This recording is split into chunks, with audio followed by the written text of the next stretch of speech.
Colin, what are you doing? I'm eating these donuts that I found on the train as research for today's show. Research, yeah. Did you not read the script? Yes, it's about sugar. Yes, we're supposed to be cutting down on sugar, not eating more. Well, I have eaten less than I normally eat. Oh my gosh, the producer's going to be fuming. Come on, let's go get ready for the show. Welcome to Health Digest This. Sugar.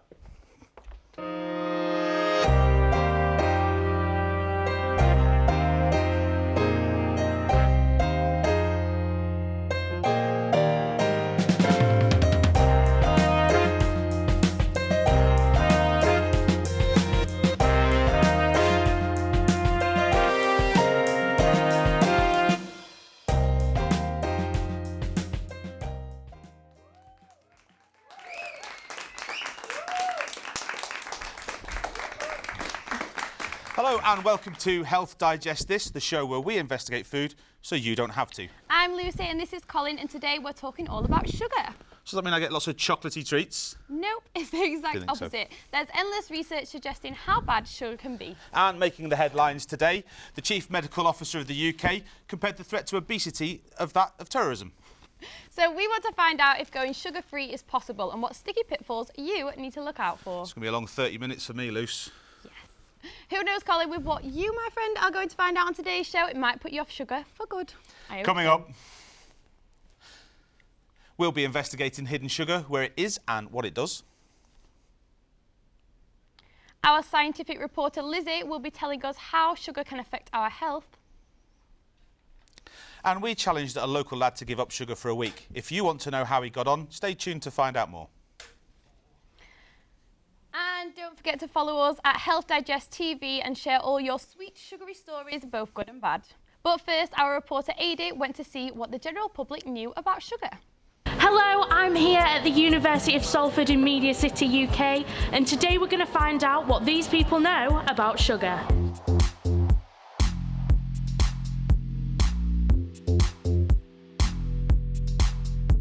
But I don't know, but there might be the type of, might be like fructose, and that might be sucrose. I don't. Lots of natural sugars in that. So the big eye-opener for me, but I do eat quite a lot of the is how much additional sugar is in that. When you want to eat raisins, it's like, oh, it's slightly healthier. Yeah, you get it as a healthier option. Yeah. Probably the orange juice, I think. A lot of natural sugars, maybe. Drinks have got loads of sugar in them. I was going to say raisins because that's like the one nobody would say. No. So it's a good thing I don't like raisins then. Wait, was I right? 5 sugar? Yeah.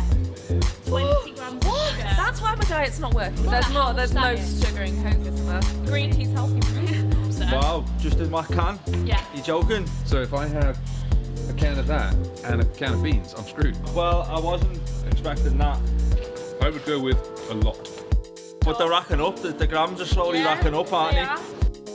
I'll walk away and I'll have a real good think about my beans. So you keep eating sugar, you're going to die. See, that was the magic word. You said small bags. Oh man. Don't always trust the healthy packaging. You must have hundreds. Like 800. About 3,000? Yeah. 2 kilos of sugar total. I'd say 1,000. Yeah, 1,000. You're right. One of these bags of sugar is all over this table. If it was an Asda or something in a supermarket and it had, say, that bottle, I'd be like, yeah, okay, I'll try that, I like that. But if I saw that sugar underneath it, it would make me think twice. It's a killer. Right? Right? Diabetes. You're done.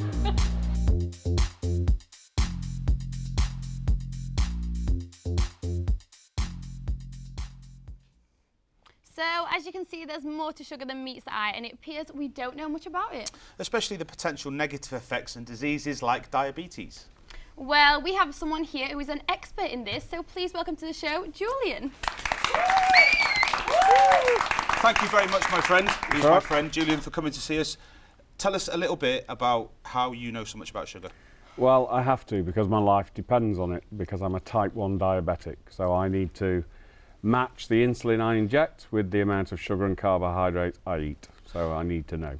So, with that in mind, tell us how important or the effects of food packaging has on you making that choice. Well, having been doing this now for well over 2 decades, you learn lots of things when you begin to read the packaging. So the first thing you learn is not to be conned by labels that say diabetic or sugar-free. A lot of those labels, those products are no better for you than the other products. Always look and see how much sugar, how much carbohydrate is actually in it. And the other thing is, when you see a label that's low in something, it does tend to be high in something else. So when the food industry take fat out of a yogurt and make a low-fat yogurt, they're actually making a high-sugar yogurt. So you need to be very, very careful and always read how much sugar is actually in the product. So as a diabetic, how important, obviously, being, because I know you very good with food and stuff like this, you're a food person. Yeah. How does that affect taste and things like this? Well, sugar, sweetness is one of the key 4 tastes that we have: sweet, salt, bitter, sugar, and a 5th taste, which is umami, which is flavour. So sugar puts flavour in, which is why the food industry are so keen on adding it. Is that why you hear people talk about a sweet tooth and stuff like that? Is it people that see that more? Yeah, some people have a sweet tooth and like overtly sweet things, but most of us respond very well. The pleasure centres in our brains light up when we eat sugar, which is why women like chocolate so much. So. Yeah. You like chocolate much, don't you? Chocolate's my baby. Did you find it difficult swapping things out and not eating as much sugar? No, I found it difficult at first, but you kind of get used to it in the end, and you try and find things as a diabetic that are both low in sugar, but also slowly release sugar, so that you're trying to avoid the peaks and troughs that you get if you're eating refined sugar. At the end of the day, refined sugar is the thing that we all need to avoid. So you talk about peaks and troughs, so you eat too much sugar, you get the sugar rush, is that what you cook? Yeah, and it's during those, as a diabetic, it's during those periods when my blood sugar is very high or very low that I can do the damage to my body in the long term. So I've got to try and keep things as much on an even keel as possible. Okay, listen, Julian, thank you so much for coming in. Pleasure. We really appreciate it as always. Ladies and gentlemen, Julian Price. Now it's time for this week's Generation Wars. Doreen here has actively cut down her sugar consumption over the past year, but can her grandson Lewis do the same? Let's take a look. On today's show we are joined by a very special lady. Now, not only has she cut down on her sugar allowance to the 25 grams per day, but she's also my grandma. Welcome to the show, Grandma. Thanks for joining us today. Very welcome, Emma darling. Now, Grandma, obviously I know a lot about you, but the viewers out there don't, so would you mind telling them a bit about yourself? Yes, Emma darling. I'm your grandma, of course, and my name is Doreen. I'm 70 years old, and I'm on the show to talk about the reduction of sugar in my diet. There is actually a story to why you've given up sugar, or you've decreased it so much in your diet. Would you mind sharing that with us? I went to the doctors to get my blood test results, and I was told I was borderline diabetes number 2. And do you think that you had a lot of sugar before you went? Did you? Yes, I think I probably did. I never used to look at the packaging until then, but now it's really opened my eyes. There is another reason that you're on the show today, isn't there, Grandma? We're very worried about a certain person in the family. Yes, that's my grandson. Yeah, and he's also my cousin. Yes. And we both know that he does consume a lot of sugar every day, doesn't he? Yes. So you don't want him to go down the same path? No, of course not, but someone so young, they don't bother about what they eat or drink, they don't look at labels. I'm afraid that he may end up going down the same path as me and ending up with diabetes type 2 at such a young age. I wouldn't like that to happen. So now we're going to have a little chat with Lewis. We know more than anyone, don't we, Gran, that you eat so much sugar. Have you actually thought about how much sugar that you eat each day? I never really thought about it. Not at all, really. I just eat what I like to eat when I want to eat it. But since Gran found out about being like close to being diabetic, that bit, well, I've sort of thought about it a little bit, and I do eat my fair amount of sugar. Now, you've agreed to a sugar challenge, haven't you? Yeah. Yeah. So if you'd like to tell us a bit about that. Well, I'm just trying to get it down to the same amount as what my gran eats. I think it's something like 25 grams. Is that a day? Yeah. Yeah, it's a day, innit? Yeah. But it's not a week. It's close. Yeah, so I'm just going to try and see if I can match what she does. If that'd be something you'd like, Brilliant, I imagine, yeah? Yeah, brilliant. So yeah, it's more, Would be fun. yeah, I'd say it's more for my gran than it is for me. I'll probably still eat a few chocolate bars out here and there, but... Oh, you need your treats. Yeah, need your treats, but... Of course you do. Yeah. We've actually prepared a little surprise for you in the kitchen. Right, let's go. Let's have a look. Are you coming, Grant? Okay, yeah.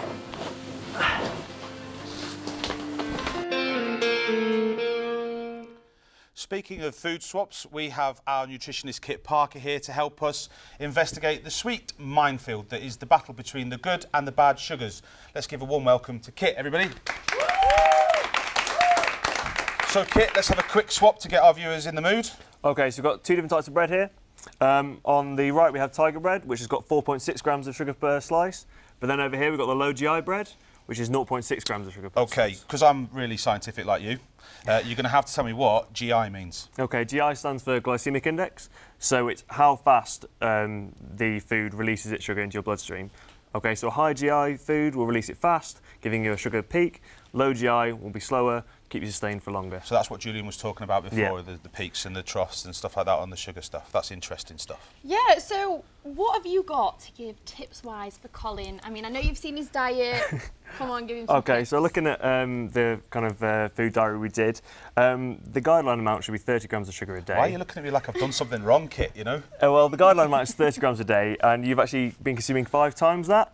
Right, well, we're going to have to see that. Okay, so show us what I should, show us what I should be doing. Yeah. So the guideline amount, which would be the first one. Even that looks a lot, really, doesn't it? What do you mean a lot? We should pop that in here. I imagine, I guess, for the rest, for the full day. Okay. Right. And then how much you were consuming? So this is what I'm consuming. Yeah. Whoa, whoa, whoa. No, what? There we are. He's being generous there. So that's a builder's brew. Right, that's what goes in a builder's brew. That's bad, isn't it? That is. Okay, so we get a lot of this really bad. Pizza, chips, toast, things like that. Right, I'm seeing over here some food that I don't really want to be seeing.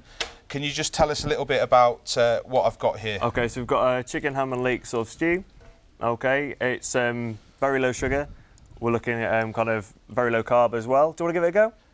Am I going to give this a go now? There's 2 forks there, but I'm going to let you... There is 2 forks here, Lucy. Well spotted. Yeah, there you go. I'll hold this for you. Well, it's a spare. So I've got a spare fork. Right. So, yeah. Oh, yeah. See what I mean? I'm going to need some water for that. Yeah, actually, it's quite nice, actually. I'm only lying to you. Actually, it is quite nice. And if it's Kit, thank you. And if you want to find out about this recipe, it is on our website. Making your own food is a great way of understanding how much sugar is going into it. But when you're buying food on the high street, brands have a sweet way of misleading us. Our corporate candy expert went out to find these hidden tricks. Hello everyone, I'm in Media City on a typically cold and windy Manchester day. I'm going to throw some words at you. Fructose, glucose, dextrose, lactose, evaporated cane juice, fruit juice concentrates, molasses and honey. What do these mean? Well, they're all substitutes for the word sugar. Sometimes companies will list their food as being sugar-free and have one of these words on the ingredients list, meaning the companies are lying to us. So what are they lying about? Let's go find out. We often see food and drinks labelled with no added sugar, but this does not mean that it has a low sugar content. The food may contain ingredients that have a naturally high sugar content such as milk, which contains lactose. But this will not be shown as sugar on the label. Instead, it will just read milk. Another thing that the labels don't tell us is a child's guideline daily recommended amount. Some of us will look at the label and just assume that it won't be much different for a child to an adult. But in fact, there is a huge difference. For example, an orange drink labelled at 22% of an adult's maximum sugar is actually 105% of a child's daily recommended amount. Servings are another problem we have to tackle when trying to unravel the mysteries of sugar and business practices. When looking at packaging, there are a few things that can mislead the consumer. For example, companies will list how much sugar their product has per 100 millilitres, making it appear healthy, when closer inspection of the packaging will reveal that it is actually a 500 millilitre drink and therefore contains 5 times the amount of sugar. Not only do companies mislead us with milliliter servings, they're also at fault for using out-of-date labels for food. Companies have been using old RDA labelling regulations. A motion has been put into practice to stop companies from doing this, but we will have to wait until the new year to see if companies will be truthful with the consumer. Jay Hankin for Health Digest This. Back to the studio.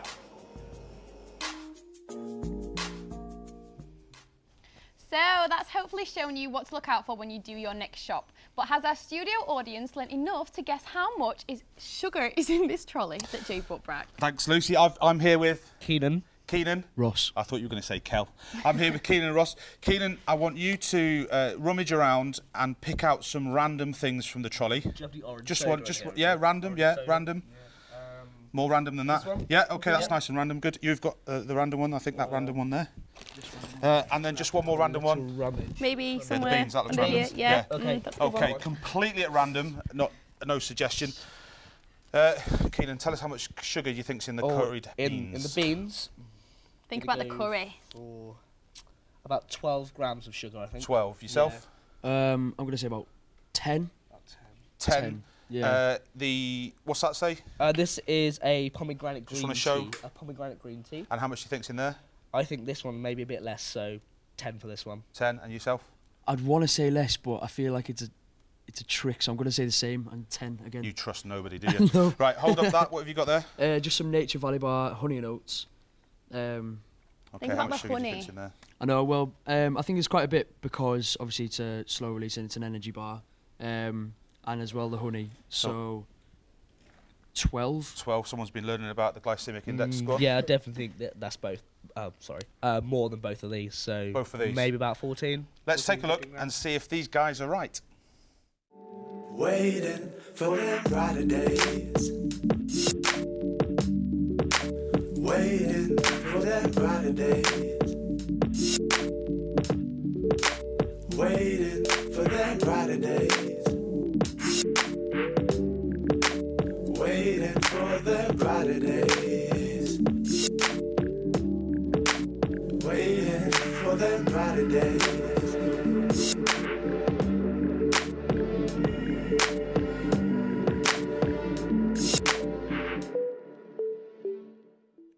So, how many of you at home got that right? Tweet us using the hashtag HDTSugar and let us know. Whilst I try and get this through, back above Colin, I'll let you catch up with Lewis's challenge in our second instalment of Generation Wars. Get off! Get off! Get off!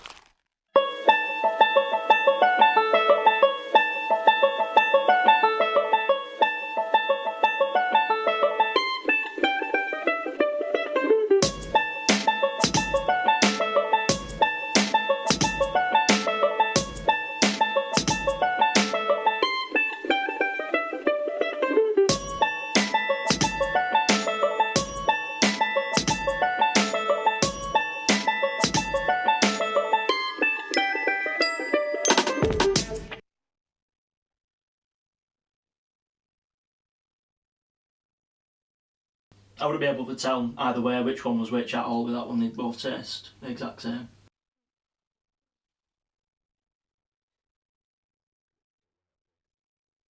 That one's better. Miles better.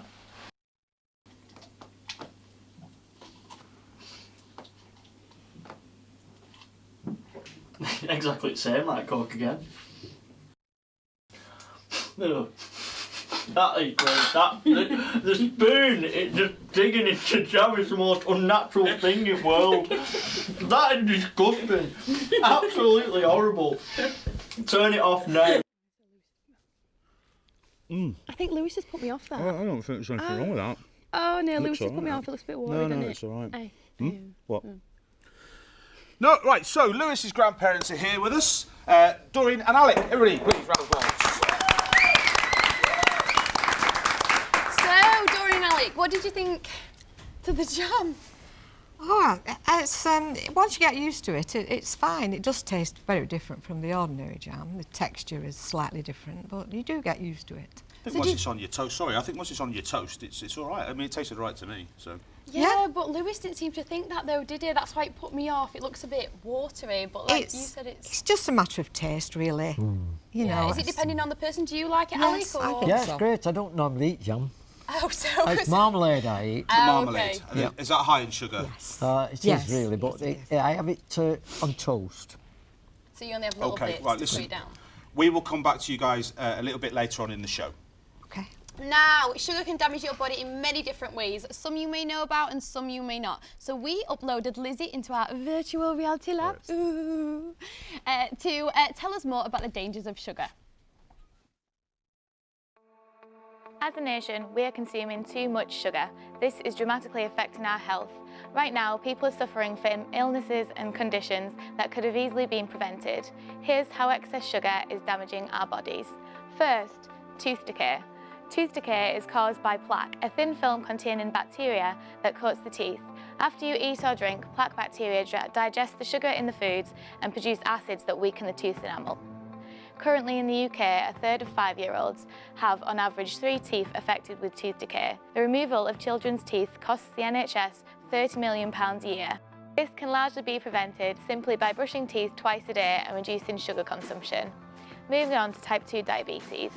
Diabetes is a condition in which your body cannot properly process sugar. According to the International Diabetes Federation, more than 371 million people across the globe have diabetes, and this figure is predicted to rise to over 550 million by 2030. 90% of these cases are type 2 diabetes. Type 2 diabetes can be managed with lifestyle changes such as exercise and limiting of sugar intake to begin with. Another alarming condition linked to high sugar intake is heart disease. A study in 2014 found that people who got more than a quarter of their calories from added sugar were almost 3 times more likely to die of heart disease. Now, most people connect liver problems with alcohol. However, an unhealthy, sugar-filled diet can lead to too much fat building up around the liver. This is known as non-alcoholic fatty liver disease. It is currently believed that 1 in 5 people in the UK are in early stages of the condition, and the vast majority of people are undiagnosed. It is responsible for 15 to 20% of liver transplants in the UK. But all of these very serious diseases can be prevented with very simple lifestyle changes. Cutting out the sugar you have in your tea, that last cookie in the jar, Friday night's takeaway, or just going out for a walk can be a big step in improving your health and well-being. Do you know, I love it when we get our VR experts into our VR lab just to tell me how badly I'm treating my body on the inside. You know, like I need extra facts than looking at the mirror before breakfast in the morning. Yeah, anyway, it does show us how cutting down on sugar can have a positive effect on our bodies. Well, Lucy, let's put that to the test and find out if Lewis was able to put this positive effect into practice and cut down on his sugar in the final instalment of this week's Generation Wars. So, day 1 without sugar hasn't affected me so far, I can say. This morning, instead of jam, I put a bit of butter on my toast, which was alright, didn't taste too bad. I've just had a damn salad butty for dinner, scrapped my usual chocolate bar. So far, so good, not really feeling it. Tonight is my first night playing football, training, with a lack of sugar in my system compared to usual. 4th day in. It is getting to me a bit now though. I am starting to crave quite a bit of that sugar, but hopefully I can get through this session and not feel too groggy afterwards.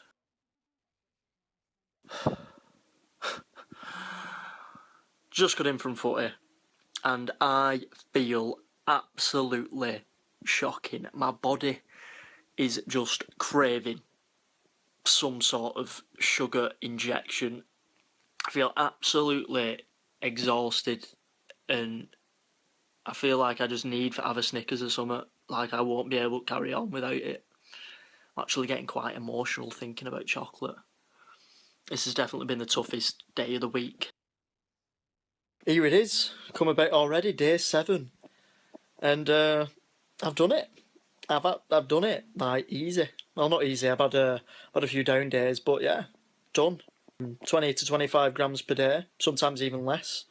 I can't say I'm not going to be partial to a chocolate bar here and there. I'd happily live the same way as I have done for this week, for the rest of my life. That'd be a bit extreme, but yeah, I don't see why not. I've enjoyed it. Feeling alright, feeling good, feeling fresh. Feeling fresh for waking up as well, which is a shock. Don't need that morning cereal bar. But yeah, thank you very much. So, Dorian and Alec, you must be pleased with him. He lasted the full week, didn't he? Fantastic. Yes, it was Yep, amazing. Did very well. Very, Didn't think very he'd last proud that of long. him. Did you not? No, so, Dorian, you're his grandmother. Okay, so the question to you is, grands are supposed to make lots of sugary treats, cookies and cakes and stuff. So do you Yes. think you helped him be addicted to sugar from a young age? Or? Yes, probably. And also, I was baking cakes and I was eating them, which I didn't realise at the time was very bad for me. No. Why didn't you realise at the time? But there was no media like there is now. There was just nothing printed, nothing on the telly to tell you that sugar was dangerous in those days. You just ate everything and you didn't think about it. So at what point, obviously on your journey, we'll talk about Lewis in a second, but on your journey to cut down on sugar, so at what point did you sort of say, I need to cut down on this sugar? What was the trigger for you? Well, the trigger was when I went to the doctors to get my annual blood test results. The cholesterol was fine, the thyroid was fine, and then it came to when she gave me the news about might be borderline type 2 diabetes, and I was absolutely gobsmacked. Shocking, I couldn't believe it. And this is obviously, why did it come as a shock? Because you didn't think. Well, it came as a shock because I've never been obese, and they sometimes say people who are obese are more likely to get it. So I've never been obese, and previous to that, in the years previous, I was told that my cholesterol was very high, so I'd already cut down on cakes and biscuits and bad foods. She was really upset to start when with. she came through the door. So really I was a bit upset about it. Yeah. So, obviously, I'm not 19 years of age, I'm a little bit older. So, if we could give some advice to our younger generation out there about things, what would you say to them? Well, I would say just think twice before you have that extra teaspoon of sugar in Cut your out drink. the sugar butties. We were chatting about these before, sugar butties. A Bolton delicacy. No. Well, Years I ago. was when you mentioned sugar butties earlier. Yep. I had to confess, and I'll confess. No, right yeah, now too, they're all that coming I out had- they're all coming out the woodwork now. Yes. I like treacle sandwiches, golden syrup blimey. sandwiches. Yes, I I mean, did. All right, welcome to I the have confessional quite section of our show, ladies and gentlemen. No, but what is a good food for you? Like, what are the little tips? What you could tell us to eat? Because I'm sure you mentioned something to me earlier about a certain nut.